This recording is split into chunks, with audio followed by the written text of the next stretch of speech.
கதை நேரம். பார்த்திபன் கனவு. போன கதையோட தொடர்ச்சி. செண்பகத்தீவு. இப்படி விக்ரமன் கரைய நெருங்க நெருங்க கடல் அலைகளோட ஓசையையும் அடக்கிக்கிட்டு பலவித வாத்தியங்களோட ஒளி முழங்குறத கேட்டான்.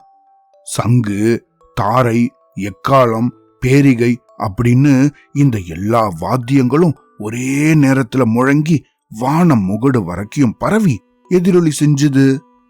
இவ்வளவு சத்தங்களுக்கு நடுவுலையும் மக்களோட குரல்கள்ல எழுந்த கோஷம் ஒண்ணு விக்ரமனுக்கு மயிர்கூச்சலை உண்டாக்கிச்சு. வீரவேல், வெற்றிவேல், வெற்றிவேல், வீரவேல் அப்படிங்கிற அந்த கோஷம்தான் அது. அந்த தீவுல வாழற மனிதர்கள் எல்லாம் யாரோ, எப்படிப்பட்டவங்களோ, என்ன பாஷை பேசுவாங்களோ, ஒருவேளை நரமாமிச பச்சினிகளாக கூட இருக்கலாம் தானே அப்படின்னெல்லாம் பலவிதமாக எண்ணமிட்டுக்கிட்டு இருந்த விக்ரமனுக்கு அங்கு எழுந்த வீரவேல், வெற்றிவேல் அப்படிங்கிற சோழ நாட்டோட வீரத்தமிழ் முழக்கமானது அளவில்லாத வியப்பையும் மகிழ்ச்சியையும் உண்டாக்கிச்சு. இது என்ன அதிசய தீவு? இங்க சோழ நாட்டு தமிழர்களோட முழக்கம் கேட்கறதுக்கு காரணம் என்ன? எதுக்காக இவ்வளவு ஜனக்கூட்டம் இங்க கூடியிருக்கு? இப்படிங்கிற மாதிரியான எண்ணங்கள் எல்லாம் முன்னை காட்டிலும் அதி விரைவாக விக்ரமனோட உள்ளத்துல எழுந்தது. அவனோட நெஞ்சோ படபடன்னு அடிச்சுக்குச்சு. திடீர்னு உடம்புல வெளவெளப்பு உண்டாச்சு. அவன் கைப்பிடியில இருந்த மரக்கட்டையோ நழுவ ஆரம்பிச்சுது. தலையோ சுத்த தொடங்கி கண் பார்வை குறைஞ்சுது. அதே சமயத்துல ஒரு பிரம்மாண்டமான அலை வந்து விக்ரமன் மேல பலமாக மோதுச்சு. விக்ரமனுக்கோ அந்த நிமிஷத்துல கடல்ல இருந்த தண்ணி எல்லாம் புரண்டு வந்து அவன் மேல மோதுறதாக தோணுச்சு. ஒரு கணம் மூச்சு கூட திணற ஆரம்பிச்சுது. நம்மளோட வாழ்வு இன்னையோட முடிஞ்சுது அப்படின்னு விக்ரமன் நினைச்சுக்கிட்டான். பார்த்திப மகாராஜாவுக்கு அவன் கொடுத்த வாக்குறுதி ஞாபகத்துக்கு வந்தது. அன்னை அருள்மொழி தேவியோட கருணை முகமும் சிவனடியாரோட கம்பீரமான தோற்றமும் கடைசியாக விரிந்து படர்ந்த கண்களை கொண்ட அந்த பெண்ணோட மதிவாதனமும் ஒன்னு பின்னாடி ஒன்னாக மின்னல காட்டிலும் வேகமாக தோன்றி மறைஞ்சுது. அப்புறம் அவனோட அறிவை ஒரு மகா அந்தகாரம் வந்து மூடிடுச்சு. அப்புறம் கொஞ்ச நேரம் கழிச்சு விக்ரமனுக்கு பிரக்ஞை வந்தபோது தான் மணல் தரையில படுத்து கிடக்கிறதாக அவனுக்கு உணர்ச்சி உண்டாச்சு. அவனோட கண்களோ மூடுனபடிதான் இருந்தது. கடல் அலைகளோட ஓங்கிற அந்த ஓசை அவனோட காதுல கேட்டுக்கிட்டே இருந்துச்சு. தன் நெத்தியில யாரோ திருநீர் இடுறது போல தோணுச்சு. மெதுவாக கண்ணை திறந்து பார்த்தான். அவனை சுத்தியும் ஜனக்கூட்டம் நெருங்கி நிக்கிறது தெரிஞ்சுது. ஒரு நொடி பொழுதுல எல்லாமே ஞாபகத்துக்கு வந்துச்சு. அவன் கரையை நெருங்கினும் போது அந்த ஜனக்கூட்டத்திலிருந்து கிளம்புன வாத்திய முழக்கங்களும் வாழ்த்தொலிகளும் இப்போ கேட்கல. அதுக்கு மாறாக அசாதாரணமான நிசப்தம் கூடியிருக்கிறத அவன் உணர்ந்தான். கொஞ்ச தூரத்துல எங்கேயோ மாஞ்சோலையில குயில் ஒன்னு கூ கூ அப்படின்னு கூவிச்சு. அந்த குயிலோட இனிய குரல் அங்க கூடியிருந்த நிசப்தத்தை இன்னும் அதிகமாக எடுத்து காமிச்சுது. கரையை நெருங்கினும் போது தனக்கு நேர்ந்த விபத்தின் காரணமாகத்தான் அங்க கூடியிருந்த ஜனங்கள் எல்லாரும் இவ்வளவு கவலையோட நிசப்தமாக இருந்தாங்க அப்படிங்கறத அவன் புரிஞ்சுக்கிட்டான். ஒரு பெரும் பிரயத்தனம் செஞ்சு தன்னோட உடம்ப உதறிக்கிட்டு ஒரு குதி குதிச்சு எழுந்து நின்னா. அவ்வளவுதான், அந்த ஜனக்கூட்டத்திலிருந்து ஒரு மகத்தான ஆனந்த கோஷம் கிளம்பிச்சு. வாத்திய முழக்கங்களுடன் கூட மக்களோட கண்டங்கள்ல இருந்து எழுந்த வாழ்த்தொலிகளோ போட்டி போட்டுக்கிட்டு ஆகாயத்தை அடைஞ்சுது. இவ்வளவு சத்தங்களுக்கும் மத்தியில விக்ரமனுக்கு பக்கத்துல கவலை தோய்ந்த முகத்தோட நின்ன ஒரு பெரிய மனிதரோ, வழிவிடுங்க, வழிவிடுங்க, கஜராஜனுக்கு வழிவிடுங்க அப்படின்னு கூவினாரு.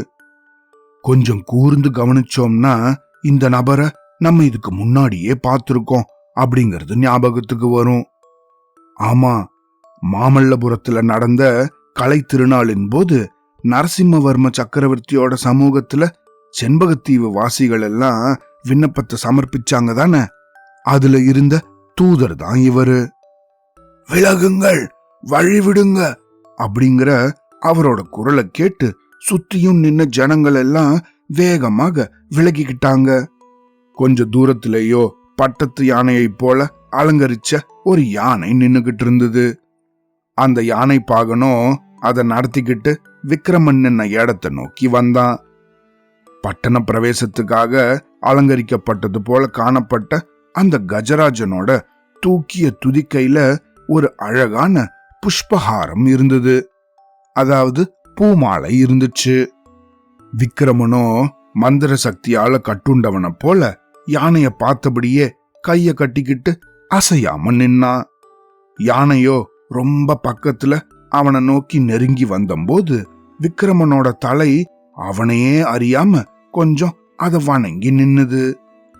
யானையோ தன் துதிக்கையில ஏந்தி வந்த மாலைய அவனோட கழுத்துல சூட்டுச்சு. அந்த சமயத்துல அந்த ஜனக்கூட்டத்துல ஏற்பட்ட ஆரவாரத்தையும் முழக்கத்தையும் வர்ணிக்கிறது அசாத்தியமான காரியம். வீரவேல், வெற்றிவேல் அப்படிங்கிற கோஷங்களோட விக்கிரம சோழ மகாராஜா வாழ்க, செண்பக நாட்டு மக்கள் பிரான் வாழ்க அப்படிங்கிற கோஷங்களையும் கேட்டு விக்கிரமனோட உள்ளம் பெரும் கிளர்ச்சி அடைஞ்சுது. மகா ஆச்சரியத்தை விளைவிச்ச இந்த சம்பவங்களை பத்தி யார்கிட்டயாவது கேட்டு தெரிஞ்சுக்கணும் அப்படின்னு அவனுக்கு துடிப்பாக இருந்தது. ஆனா பக்கத்துல நின்னவங்க கிட்ட பேசுறதுக்கு கூட அந்த சமயம் அவனுக்கு அவகாசமே கிடைக்கல. இந்த ஆரவாரங்களுக்கு நடுவுல விக்கிரமனை அந்த யானை மேல அமைஞ்சிருந்த அம்பாரியில ஏத்தினாங்க. யானையோ கடற்கரையிலிருந்து உள்நாட்டை நோக்கி கம்பீரமாக நடந்து போக ஜனக்கூட்டமும் ஆரவாரத்தோட அதை பின்தொடர்ந்து போச்சு.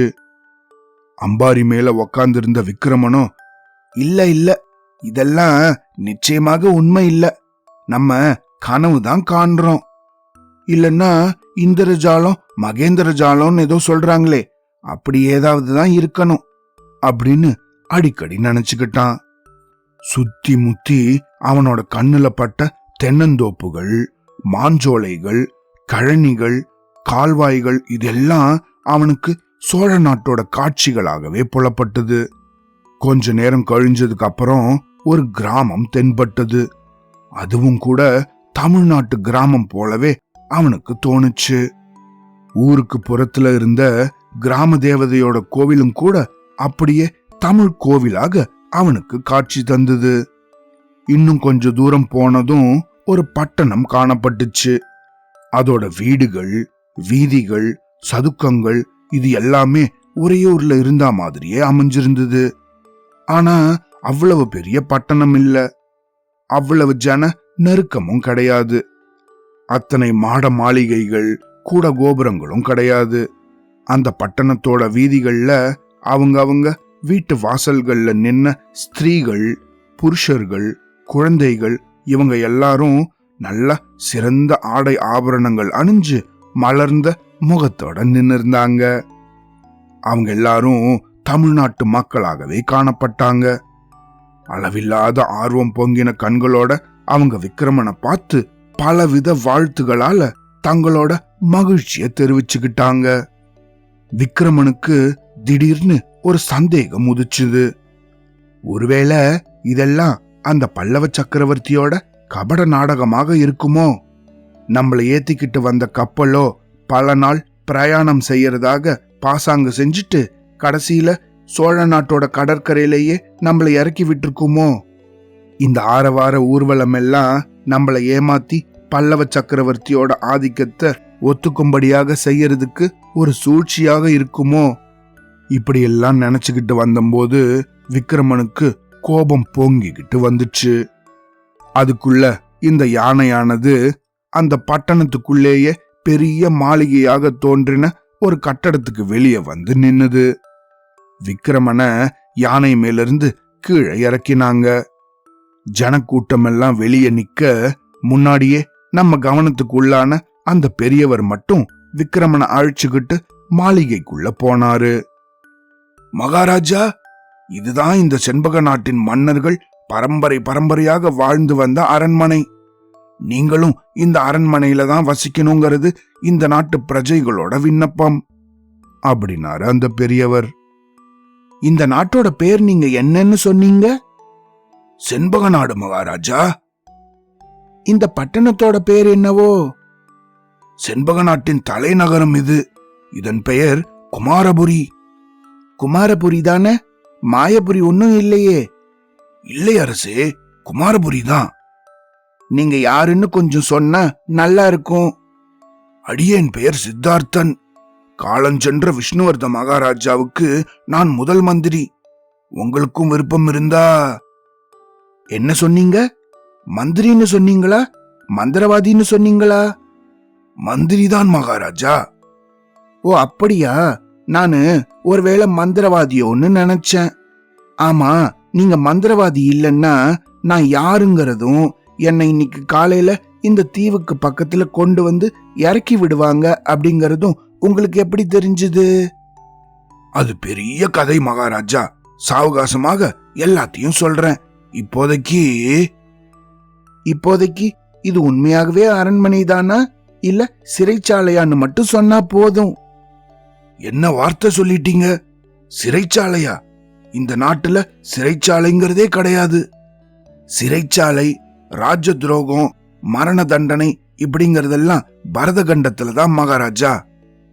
அப்படியா? பரதகண்டத்துக்கும் இந்த நாட்டுக்கும் எவ்வளவு தூரம்? சாதாரணமாக 12 நாள் பிரயாணம். புயல், மழை இப்படின்னு இதெல்லாம் குறுக்கிட்டா இன்னும் அதிக நாட்கள் ஆகும். உண்மைதானே சொல்றீங்க? அடியேன் உண்மையை தவிர வேற எதுவும் பேசுறதில்ல மகாராஜா. அப்படின்னா தமிழ்நாட்டிலிருந்து 12 நாள் பிரயாணத்துல இருக்கிற நீங்க தமிழ் மொழி பேசுறீங்களே, அது எப்படி? மகாராஜா, இந்த செண்பகத்தீவுல மட்டுமில்ல, இன்னும் கிழக்க தூரத்துல இருக்கிற தீவுகள்லயும் தமிழ் மக்கள் வசிக்கிறாங்க, தமிழ் மொழி பேசுறாங்க. தங்களோட மூதாதை கரிகால சோழரோட காலத்துல சோழ நாட்டு தமிழர்கள் வளம் மிக்க இந்த தீவுகள்ல வந்து குடியேறினாங்க. கரிகால சோழரோட குமாரர் தான் இந்த பட்டணத்தை ஸ்தாபிச்சாரு. அதனாலேயே குமாரபுரி அப்படின்னு இதுக்கு பேர் ஏற்பட்டது.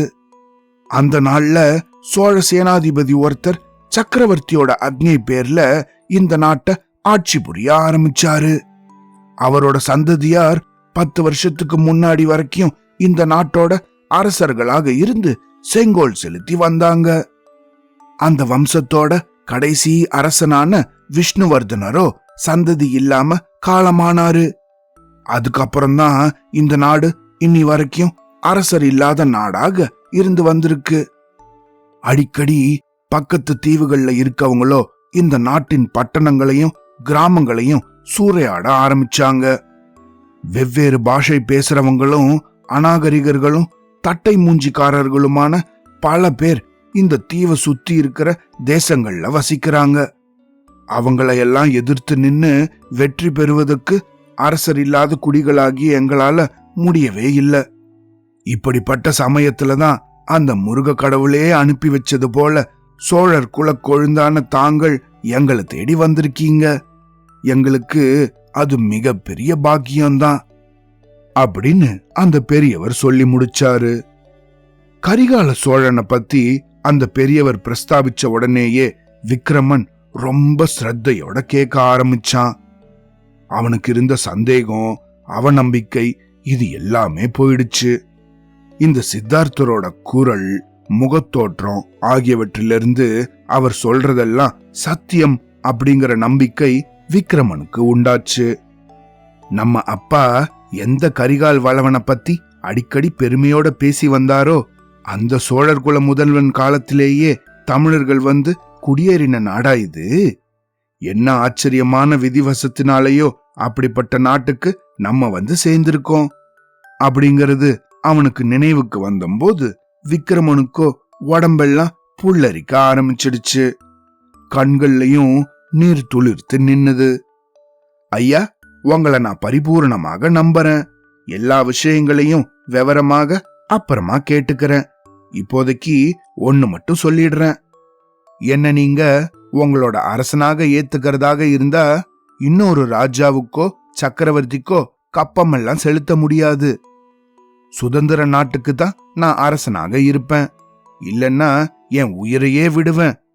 நீங்களும் இந்த நாட்டோட சுதந்திரத்தை காப்பாத்த உயிர் கொடுக்க சித்தமாக இருக்கணும். எதிரிகள் துஷ்டர்களாக இருந்தாலும் நல்லவர்களாக இருந்தாலும் யாராக இருந்தாலும் பணிந்து போகிறது அப்படிங்கிற பேச்சே உதவாது. இதுக்கு சம்மதமாக இருந்தா மட்டும் சொல்லுங்க அப்படின்னா விக்ரமன். மகாராஜா, தங்களோட தந்தை பார்த்திப மகாராஜா போர்க்களத்துல அடைஞ்ச வீர மரணத்தின் புகழ் எங்களோட காதுக்கும் எட்டி இருக்கு. எங்களோட உடம்புல ஓடுறதும் சோழ நாட்டின் வீர ரத்தம் தான். இந்த நாட்டுல வாழற தமிழ் மக்கள் உடல் பொருள் ஆவிய கொடுத்து தங்களோட சுதந்திரத்தை காப்பாத்திக்க ஆயத்தமாக இருக்காங்க. வீர தலைவன் ஒருத்தன் தான் எங்களுக்கு வேண்டி இருந்தது. நீங்க வந்துட்டீங்க, இனி எங்களுக்கு என்ன குறை அப்படின்னு உணர்ச்சி பொங்க சித்தார்த்தர் சொல்லிக்கிட்டு இருக்கும்போது கோவில்ல சேமகாலத்தின் ஓசை கேட்டது. சித்தார்த்தரோ, மகாராஜா, நீங்க ஸ்நான பானங்களை எல்லாம் முடிச்சுக்கிட்டு கொஞ்சம் இளைப்பாருங்க. சாயங்காலம் முருகவேல் ஆலயத்துக்கு போய் தரிசனம் செய்யணும். கூடிய சீக்கிரத்துல முடிசூட்டு விழா நடத்துறது பத்தியும் யோசனை செய்யணும் அப்படின்னு சொன்னாரு. இதுக்கப்புறம் என்ன நடந்ததுன்னு அடுத்த கதையில கேட்கலாம். சரியா? அவ்வளோதான்.